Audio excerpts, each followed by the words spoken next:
So, welcome back to another episode of the Rep by Rep Strength Podcast. Today, I'm sitting down with Dr. Tim Suchomel, Associate Professor at Carroll University in field of movement sciences. So, Doc, thanks for taking time to sit down with me today and answer some questions that I've been thinking of. But just first and foremost, I've seen, you have a new book out that just came out 2 weeks ago. Yeah, just not too long ago, probably within the last month or so. Okay, so new book, and what's the focus on that book? What's it trying to cover here? Yeah, it's a strength and conditioning textbook. It's conditioning in sports from science to practice, and what we try to do is integrate a lot of the sports science side of things. So yes, conditioning textbook, but we also talk about how to integrate sports science, the monitoring, etc., with the periodization concepts, the programming concepts, but also we still have the neuromuscular physiology and their ergonomics. Gotcha. And then who else did you collaborate with on this one? Yeah, Dr. Mike Stone was the lead on it. Then it was me. We had Dr. Guy Hornsby, Dr. Hegel, and Dr. Aaron Cunanan. All right. So some big names there, and everybody's doing big things at different organizations and whatnot, right? Because you've got Doc Stone still doing his thing down in ETSU. Still doing his thing. God, is he? I don't know if he's ever going to retire, right? Like he'll in quotes retire. I'm sure he's still going to be involved for life. And then Dr. Hornsby, is he out at West Virginia still? Dr. Hornsby at West Virginia. John Wagle is now AD or assistant AD, I can't remember, at University of Notre Dame.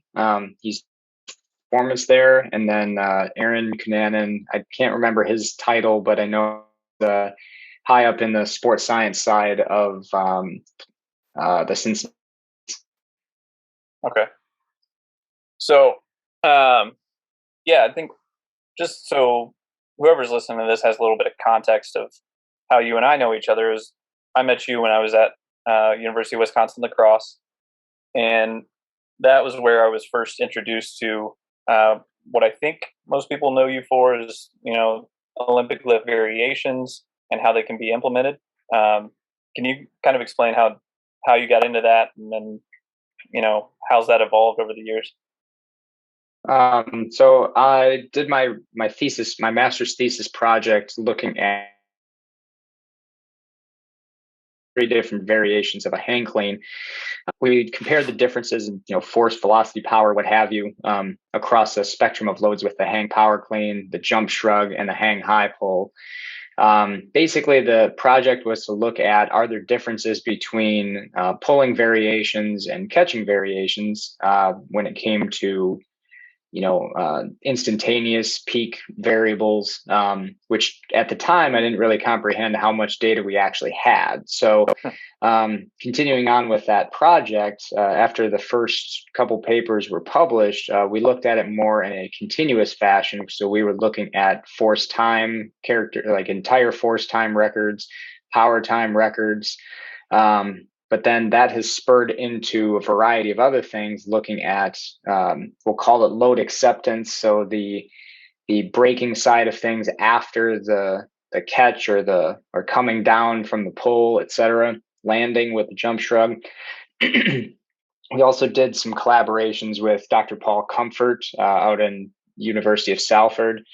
And that has turned into a variety of projects, studies looking at versus pulling. The first one we did with Paul Comfort, 8 weeks in season training with what you would term submaximal loads. Same loading between a catch and a pull group. Really, there were no differences between either group from a statistical or a practical standpoint. And the take-home message there was you can use either and still achieve the same benefits. which highly identifies that gray area when it comes to, it's not necessarily one or the other. You can still achieve the exact same benefits, of assuming that the loading is going to be near identical. Now, that's turned into a project to examine the impact of what if the loads weren't identical.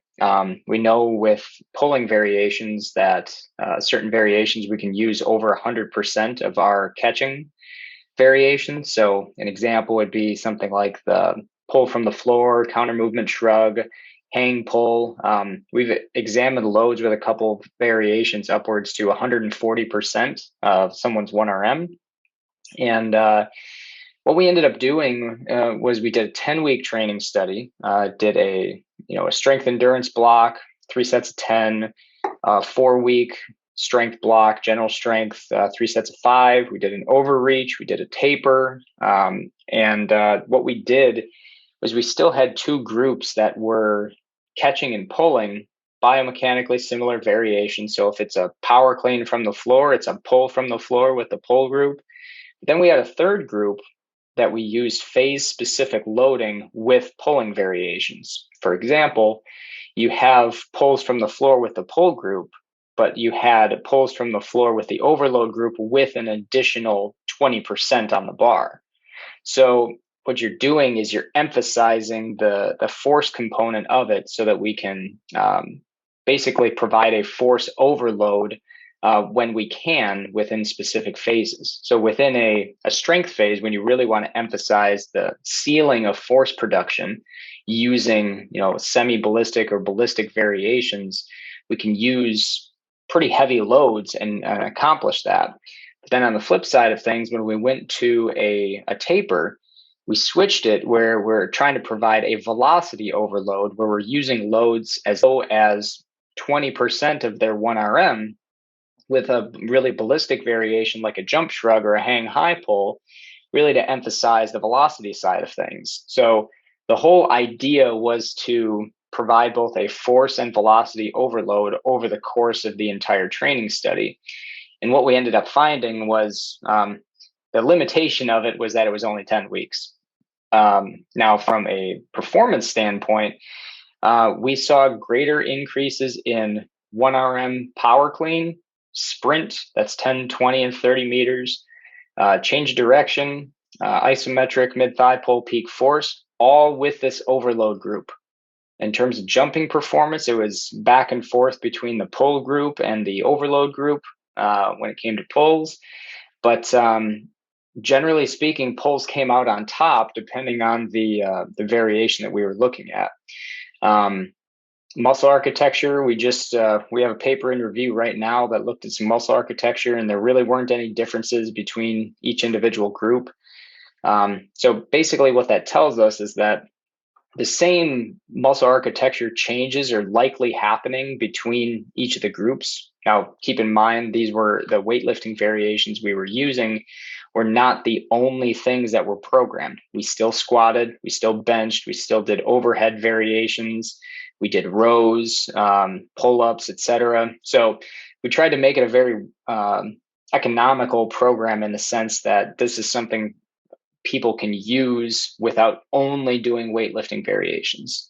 So this was really for team sport athletes that have, well-rounded programs with squat, press, pulls, etc. But it's really interesting where some of that is going. So the current project that we're in the process of, we're collecting women's data, but we also have men's data already, where we're trying to figure out the best way how to load pulling variations without having to do a 1RM catch. So that's a project that we're working on now. We have loads anywhere from 20 upwards to 140% with certain variations. Looking at a jump shrug, high pull, hang power clean, hang pull, counter movement shrug, with 3 different velocity devices on the bar, standing on a force plate. So yeah, we have a lot of data coming out within the next few months here, hopefully. Okay. So you guys have been That busy. was a really long-winded answer to where this has all gone. No, so it all started with basic comparisons and is now gone into how can we practically implement this the best that we can, with a variety of equipment that people may use for velocity-based training, etc. Yeah, and I think that's where I really appreciate what you guys do as far as it's not like you're just collecting data for the sake of collecting data. Like you're actually implementing this, but then also you guys are all practitioners of, hey, we're going to go and actually coach and get in the weight room and apply, and we're going to see how this will integrate so that we can relay it to coaches. Because that's one of the big things I do, like on my side working with the tactical population, is a lot of these guys are beat up and have a bad wrist, bad shoulder, whatever, or hey, I don't want to risk turning over a clean and potentially have an issue on the collarbone or whatever. So that's where I'll use a lot of what you and I have talked about before, as far as loading parameters go. With, hey, we're going to do pulls from high blocks, we're going to do snatch grip high pulls or jump shrugs or whatever, and maybe sometimes it's a trap bar jump shrug or whatever, but we're still getting the benefit of the triple extension. It's just loaded differently based on where they're at and what they've got going on. And it works out really well. And I would love to have these guys long enough where I could teach them to be very proficient with a snatch and a clean and jerk. But, as I'm sure you've heard 1,000 times, it's, I don't always have the time, or I can't do this. So that's why I love the variance. So, but Yeah, I mean, I think one of the phrases that I use, and we published in a paper in NSCA Coach, was learning to catch while pulling. And the idea is that your pulling variations may serve as your primary training stimulus in the time that you're teaching someone how to perform a catch. With some extra drills on the side, then you have some complexes that you may involve within set complexes, between set complexes, etc., before you're doing full sets of doing catching variations. And really what you're doing is making sure that the pull is proficient before you're adding in the complexity of a catch. Now, for better or for worse, that's the way we do it. But there's more than one way to accomplish the same goal. We've just found success this way. mm-hmm. And when let's see, in my notes, one thing I wanted to get your go ahead and break down, because I hear these terms used interchangeably all the time, and there is clear differences between periodization and programming. Can you please go ahead and give your breakdown there? Well, programming simply is your X's and Y's. Basically, what you are programming, your exercise choice, your sets, your reps, your rest periods, the loads that you're using, your intensities, however you want to prescribe that. You could also say that within an individual phase, you have heavy and light. So that's a concept that that we'll use throughout a week. Periodization is the much larger overview of it. It's the planning. It's planned phasic variation throughout an entire training year or macro cycle. You could obviously have a quad, so multiple years. But the idea is that it's a plan. So you have a bigger view of what the overall plan is. When you have to be at your peak at this time. When you have to be when you can recover at this time. So it's planned variation for optimizing performance and optimizing recovery, so that the individual, whether sport, event, profession, can be as proficient and effective as possible. Yeah, I think that's a great summary and explanation of what it is we're trying to do. Is a couple concepts that I'll talk to these guys about. Is getting them to understand, like you just mentioned, you have heavy days and light days.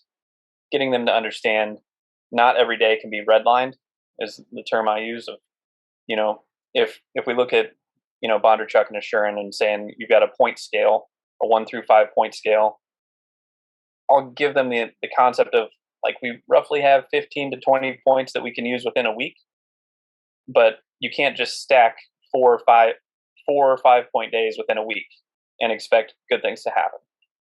Yeah, I mean, there's a time and a place to go hard. There's a time and a place to back off, and day to day, that can fluctuate. So when we say heavy and light can talk about a phase. It can talk about a week. It can talk about a day. It can talk about a single exercise. Mhm. Realistically, so but also integrating this idea of heavy and light. This is where some people come up with the idea of force and velocity. Your hard days are your force days, your lighter days are your velocity days.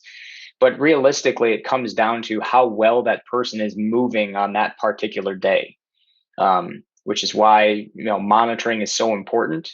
Whether you're using VBT, whether you're using counter movement jumps for readiness or something along the lines of readiness questionnaires. But yeah, the importance of monitoring is really going to dictate when we can go heavy and when we can, or when we need to go light, I should say. Yeah, and that was one that Dr. Tabor, him and I were talking. He said, just use a just jump mat, because I was telling him what we have access to is we currently have 3 just jump mats, and we just got some bald force plates, which I don't know enough about those yet to use them. But anyway, with the just jump mats, we'll jump, and then we have just a stoplight system of green, yellow, red, and then based on the percentage drop off, there we go. And Yeah, it doesn't have to be any more fancy than that. I know our GA with soccer realm will use weekly jumps on a just jump for, he'll use the 4 jump protocols to see how quick they're getting off the ground in relation to how high they're jumping. And he'll use that as a kind of a fatigue monitoring tool. mhm. And now, what have you noticed when you're referring to force and velocity there? Are there people who will try to integrate both of those within a day, and then, or within a training session? And if so, does that work out well, or does it work out better to have force has its own day, velocity has its own day? I mean, the phase is going to dictate what you're going to end up doing, but also the phase itself is going to dictate what exercise and load combinations you need. So when people refer to force and velocity, they often refer to load velocity rather than force velocity. And what I mean by that is, let's take sprinting, for example. Sprinting, there are really fast velocities. We know that because it wouldn't be sprinting otherwise. But what people also need to understand is that there are really high forces created during sprinting. So just because it's someone's body weight doesn't mean there aren't high forces. So you almost have to think of it as each type of exercise. So we'll say sprinting, loaded jumps, unloaded jumps, resistance training, your typical traditional movements, squat, press, pull, weightlifting variations. You could even go into eccentric variations, have their own, force velocity spectrum, if you will. Mhm. Um, Now, force is going to be dictated oftentimes by the load. Heavier loads typically require higher forces, but at the same time, velocity may then be dictated by how quickly we create that force or the rate of force development. Now, the velocity, we just have to be careful that we understand what velocity we're actually referring to. Mhm. When you put a gym aware or tendo unit or something on the bar, you're obviously measuring barbell velocity. Now, with a movement like a squat, bench press, a row, um, you're typically not measuring anything different from what the system would actually achieve within that movement. Now, when I say system, I'm referring to the athlete or the lifter plus the weight that they're moving. Okay. But if I do a weightlifting variation, a clean or something, the bar travels independently from the body. So when I'm doing a snatch, the system, myself and the bar, is going to reach its peak velocity right when I achieve that triple extension. But the barbell velocity will continue because the bar is still a far. This is a reason you see higher peak barbell velocities compared to system velocities when you're comparing these variations. We have some data on that right now, where it's interesting to look at a high pull and a jump shrug in terms of barbell velocity. They're very similar. They're very similar. But if you compare the system velocities, they're not even close. The jump shrug, which is a true ballistic movement that you're jumping off the ground, achieves a high quote barbell velocity because the system is moving fast. But a high pull achieves a high barbell velocity because the bar has to travel a much longer distance. So it's interesting to go and compare the differences between the two because while they may achieve the same barbell velocity, the system is completely different. So it Mm. becomes what velocity is going to be the most important for the individuals. Now, most of the time, team sport athletes, tactical, are probably more concerned with system velocity than they are with Mhm. barbell velocity. To be clear, that doesn't mean barbell velocity is not important. Right. It just means that the transfer that we're typically looking for with a weightlifting variation, for example, is probably more with system velocity than barbell. Yeah. Yeah, I can absolutely see that. As far as I would agree. I think these guys would care a lot more about the system. Um, I was talking to one of them last week, and he was showing me different positions that he'll have to get in for his work. And this guy weighs 225, and I think when he's fully kitted up, he said he gets to, it's a total system load of 285 pounds. So he said, if a guy, if he's out, you know, wherever he's deployed to, and a guy goes down, and he has to rescue that guy or drag him out of a dangerous situation, he has to still be able to get his 285 pounds into crazy positions. And then he also has to be able to pull out that, call it a 185-pound guy who's also fully kitted up. So now what's our total weight between those two? And then how do you maintain mobility and strength through that entire range of motion for a potentially dangerous situation? So, Right. um, and him and I are on the absolute same page as far as I think more people need to understand how important absolute strength is to everything else that we do. Because if the absolute strength is so low that, A, can you move that person? And B, if you can move them, are you going to risk your own health later on? You know what I mean? Like, Yeah, I mean, I think a lot of, team sport athletes or even individual sport athletes don't really comprehend what tactical individuals have to go through in terms of, like you mentioned, the absolute strength side of things. Like, heaven forbid, we have a soldier, officer, firefighter, whatever, on the ground, and we need to drag them out of harm's way. If you have a small individual, I mean, relative strength is important, don't get me wrong, but being able to move that person is a task that needs to be able to occur. So no doubt about it that absolute strength is going to be important to these individuals. and we'll have our days where, I know guys will break down their training weeks a little different, but we have two primary days that are most important in a week. We have a day where it's dedicated to more like, hey, we're going to lift fairly heavy today, and a day where it's dedicated to more higher velocity, ballistic type movements. And, we'll do things like jumping and throwing med balls, et cetera, et cetera. But part of it too is like, hey, if you come up to a wall and you've got to throw some stuff over the wall and then get your body up, if we haven't practiced that, now we're in trouble. Yeah. So um, do you guys? Is there anything you've done to play around with any kind of jumping or med ball activity, or is it? What have you noticed there?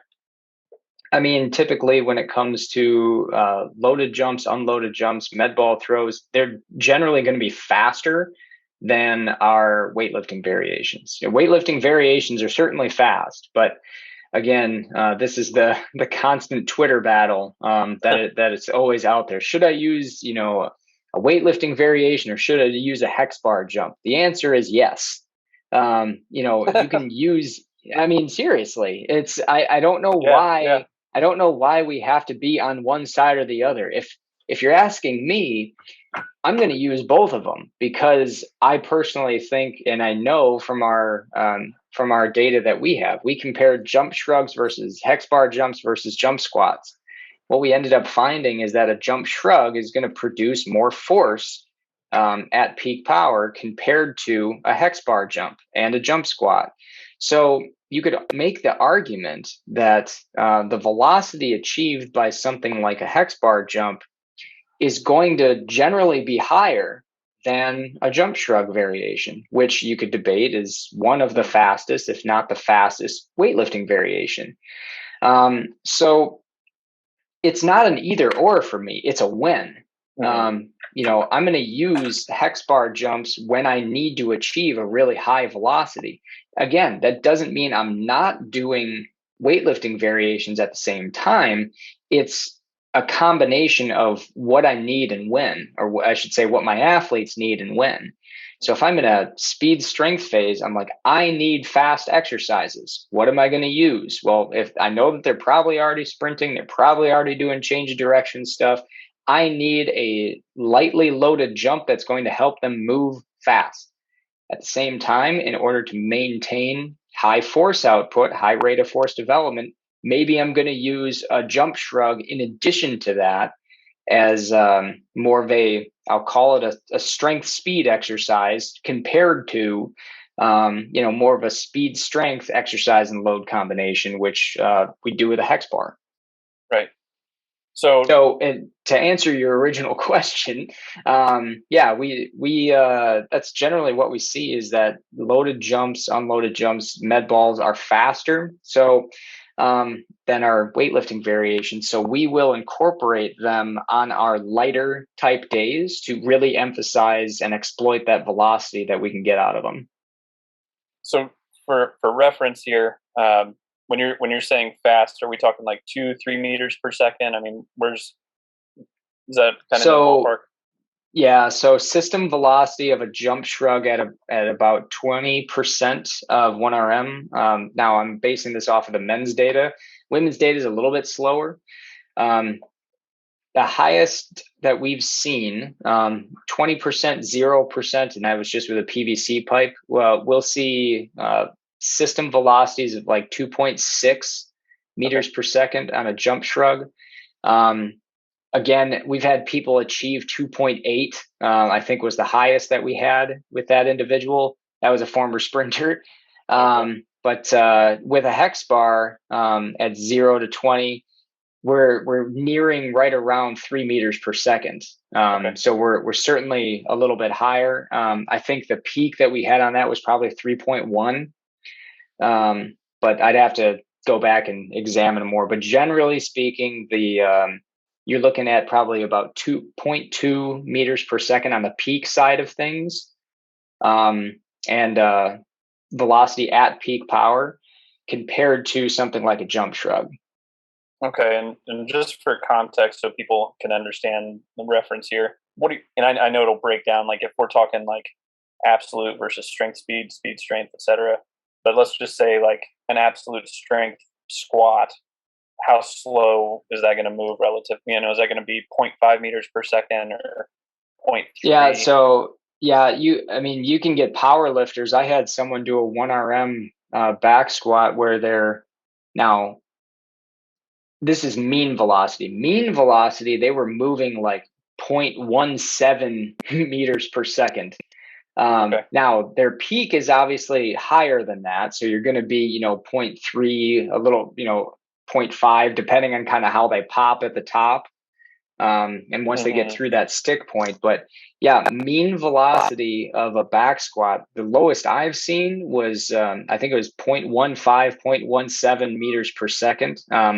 Now, if you put that into perspective, 15 centimeters per second, 30 centimeters is a foot. So, I mean, they're crawling through that thing. Right. I know Brian Mann has said that he's had some power lifters that are lower than that even. I mean, they can grind. You just Yeah. have the people that can just grind out of that, and there's other people who can't. So, Yeah, but that's mean velocity. The ones I was listing were peak velocity. Okay. And that's the other thing that I talk to these guys about is, and I would be interested to hear your thoughts on it, but how frequently do we need to touch, max strength? How frequently do we need to touch this stuff so that we retain it or develop it or do whatever it is we want to do? And oftentimes they think they need to touch it more frequently than it actually is. Sure. Uh, but what are your thoughts on that? I mean, there's some work going on with professional soccer right now where they're looking at microdosing and how often you should be exposed to it. Now, I know from a sprinting standpoint, we try to have our athletes exposed to max velocity once a week, possibly. Again, possibly when they're in season, it's generally going to happen. A lot of the time, whether in matches or while they're in practice, etc. Now, from a max strength standpoint, generally speaking, from my understanding, we can expose someone to relatively high loads once a week. And they should be able to maintain their strength. Strength is interesting because it sticks around for a long period of time, Yeah. assuming that you built it over a long period of time. But the speed and the rate of force development, that explosiveness is generally the first thing to go, but max strength hangs in there for a while. But you're looking at wanting to touch loads, above 80% of that 1 RM. Even if you can do it, once per week, you should be able to maintain that for a while. Mhm. Yeah, I've heard some speculation. I don't know how true it is as to why we hang on to strength, and I think aerobics endurance also has a relatively long residual. And uh, speculation is that go back to hunter gatherer times; those were the two most important qualities that we had to retain. But again, I don't know if that's actually accurate or if it's That'd be an just a interesting book. reach. I'd read that one. I'd read that one. There you go. That's your book right there. Shit. Let's see. But yeah, so yeah, those were the big points I was wanting to touch on. So we've already talked monitoring. Yep, cool. Now, as far as I did have a couple specific questions because I talked to these guys and I was like, hey, I'm going to be doing this podcast with Dr. Suchomel. Is there anything you would like to know more about? Uh, so one of the questions that I was thinking of when you were talking about system load versus barbell velocity. So one of those, I would assume, with the system load, your whole body is going to leave the ground. Not necessarily. It doesn't Not have to. necessarily. No, Okay. I mean you can get system velocity during a squat. It just Okay. has to be recorded by something like a force plate. Can't necessarily get this from I think, well, I shouldn't say that. From a jump mat, there are some equations that are out there where you're able to get power, like the Siri equation.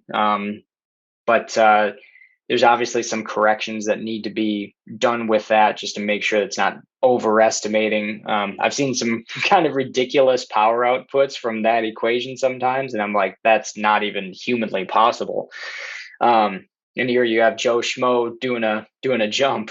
But yeah, generally speaking, when I'm talking about system velocity, I'm measuring force output, and then I'm calculating an acceleration from changes in force data, and then I'm going to get a velocity from that. So you're basically working backwards from, well, I shouldn't say you're working forward dynamics to get that type of velocity, but also it kind of works the opposite way when you're measuring barbell velocity because you are measuring a displacement. It's measuring time. So displacement and time is velocity. You can get an acceleration from that. And then velocity measurement devices like a GymAware, Tendo, et cetera, are estimating what the force is based on the load that's on the bar. The problem with that is you're not actually measuring force production. You are production. which is estimated from your velocity and the load used. So it's not perfect, but the nice thing is that Newton was a pretty smart guy. I like to say that Newton was our very first strength coach. He understood he had his laws and everything, and I'm like, yeah, he's just talking about force production and strength, which is why I always depict Newton with a handlebar mustache. Um, when he was in his lifting days. But yeah, I system velocity generally just comes from the force being produced and then calculating the acceleration and velocity of whatever's on that force plate. Okay, because that was the other thing I was thinking of was, some of these guys are going to get deployed to different areas soon, and I guess two questions here is, if the only thing I can send them with is like, hey, I'm going to send you with some bands. How can we do anything with bands? And then secondly, um, if we don't have like, if they don't have a tendo unit or anything like that available, can they just do some markings on a wall, or can they jump for distance to measure from a monitor? How do they do this without any kind of tech Sure. available? Yeah, I mean, jump height, as we know, is not the best measure of someone's fatigue, but it will give you something. Obviously, if someone's not achieving even close to what their peak jump height was, then obviously something from a neural standpoint's going on, or from a physical standpoint's going on. So jump height, well, it wouldn't be my first choice. It's certainly something that you jump up with a piece of chalk, you're marking it on the wall, or even if you have a sticky note. I know the Hmm. very first vertical jump test we were learning were how do you do this without technology? And it was everyone had a sticky note, and you had to jump up and slap it on the wall. Even if you had, you know, um, where you get like sand on your hand or something like that, or chalk or whatever, and you're able to get your handprint on the wall, so you know exactly kind of where you are, type of thing. There's certainly ways to do it. From a broad jump standpoint, um, I don't know as much about it, to be honest with you. We don't use consistent broad jumps for monitoring fatigue. It would be interesting to look at, especially with the sports that have more of a horizontal component to it. Um, it'd be interesting to look at that in someone like a sprinter, someone who has to run a lot, just because they have to create horizontal forces. Granted, there's also a lot of vertical force production, because if they weren't producing vertical force, they just fall on their face. Um, I mean, Yeah. it's so I mean, it would be interesting to look at longitudinally. Now, again, you're looking at a distance. A distance can be achieved a couple different ways with a horizontal jump. The biggest thing I would probably send along with them is the idea that whatever you're using, just be consistent with it. Hmm. Same conditions, footwear, the best that you can, because we know that take someone outside in Wisconsin during the winter and it's 20 below, and say do a vertical jump. One, they're going to look at me like, why am I outside right now? But at the same time, I can take them outside in the summer and it's 90 degrees with 90% humidity, or 100 degrees, and then say to do the same thing. Well, the body is already in a different physiological state, so Hmm. the way that they perform may not be identical, but it's going to tell us something about where they are at the time. Right. Yeah, that was another thing that's been getting a lot of traction recently that I've been having more and more conversations with guys about is addressing the footwear. Because these guys will be locked in boots, and there's different types of boots. Like I've learned more about boots over the past year than I've ever cared to know. But and the question comes up, well, my feet are killing me. How important is the footwear? What do I do to address it? And then how do I limit the number of contacts that I have so that my feet can recover is a question that I get with these guys. So any tips or advice that you would have for them as far as what can we do without leaving the ground so we can take care of the feet? I mean, you can do an upper body test. Again, they're on their feet most of the time, so if we're doing an upper body test, it's still feasible. Again, with something like this, you're trying to track a distance. So with our athletes, we do like a single arm med ball throw for Okay. distance on either side. Now you can do a seated one with both hands.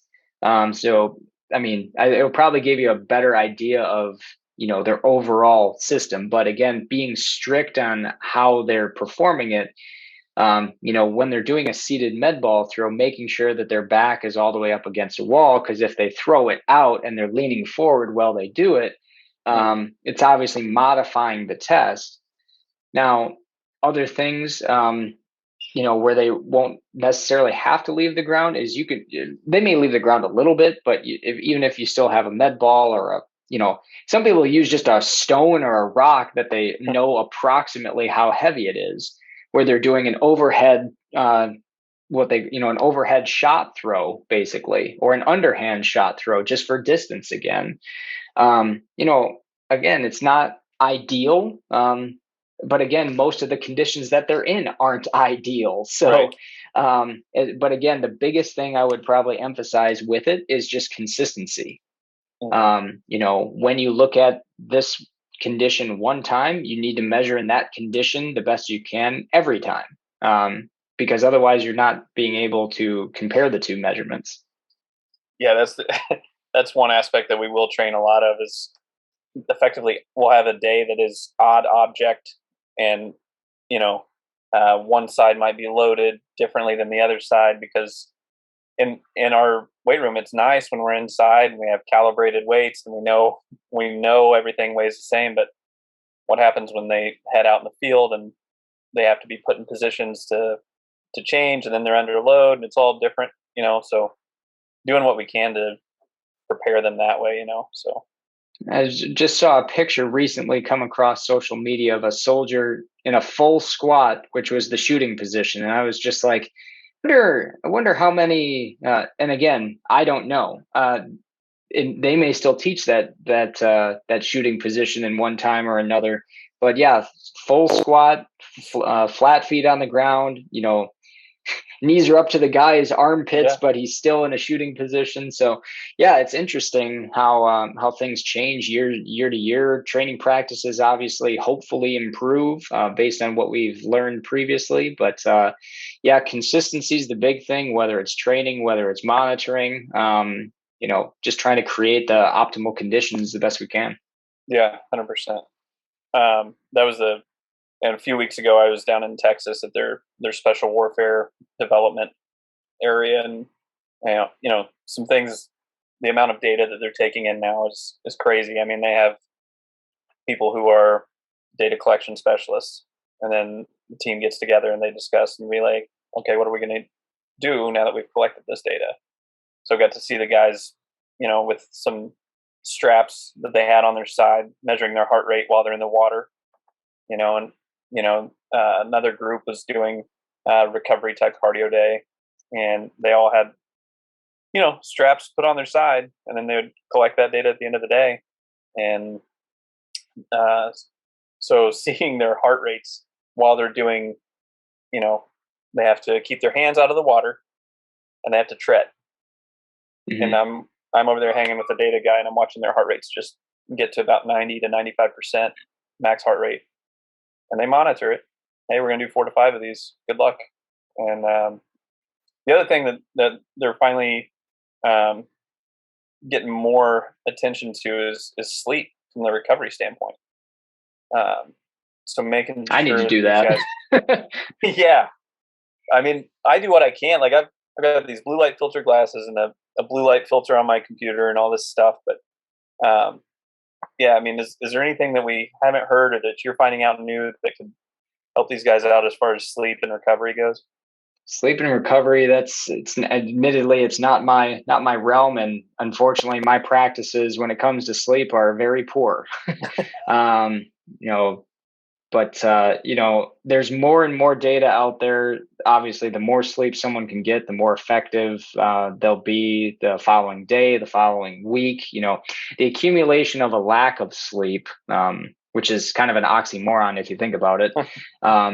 Poor sleep, chronic poor sleep is certainly going to lead to decrements in performance and even brain function. So, making sure that there's a good combination of nutrition, but also sleep at the same time is certainly going to lead to a more effective individual. Mm-hmm. Yeah, there was a study. Somebody posted it on LinkedIn, but it was just showing, the more sleep deprived you are, the more likely you are to have an injury. Yeah, and there's some really good people out there when it comes to sleep research. And they'll be able to uh, provide a lot better information on that than I could, no doubt about that. Yeah, I'll need to talk with you later and get some of those names and see if I can refer those guys to who you're talking about.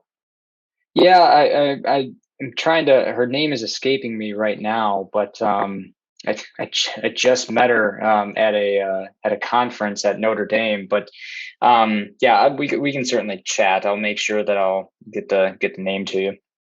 Cool.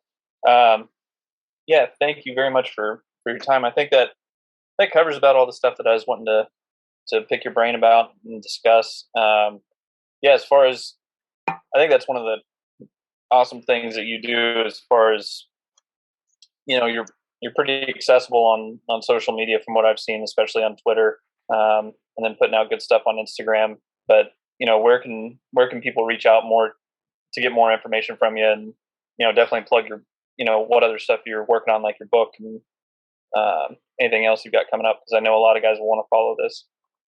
Yeah, I mean, I'm probably on Twitter more than I am on Instagram, but the handle's still the same, Dr. T Suchomel. And if anybody reaches out to me, I'm happy to get back to you as quickly as I can. Some days, admittedly, it's a bad habit sometimes, but I'll read it and I'll in my head respond, but I won't actually respond. So bear with me as if that happens. I'm not doing it on purpose, I promise. But I'll try to get back to you the fast as we can. And on my Twitter page, if anyone is interested in our research, I have a link to my ResearchGate page. I think it might be on my Instagram too. I'm not sure, but uh, that has all of our research on it. That I can post anyway. And if anybody has questions on that, happy to answer it. But also, I'll be able to tell you all what we're all working on. And I just remembered that name. So before I forget, Professor Yeah, yeah. Shona, Australian Catholic University. She does some really good Okay. stuff when it comes to sleep research, and yeah, she's great. Had a nice chat with her at the Performance Summit. But Shona, Shona, and Halson, Halson. Great. All right. And then name of the new book one more time. Name of the new book is Strength and Conditioning in Sports: From Science to Practice. Awesome. Yeah, I would highly recommend everybody check that out, because that's coming from some of the best in the game that did a collaboration to put this together. So, all right, Doc, thank you very much for your time, and I'll talk with you again soon. I appreciate it. Thank you. All right, thanks.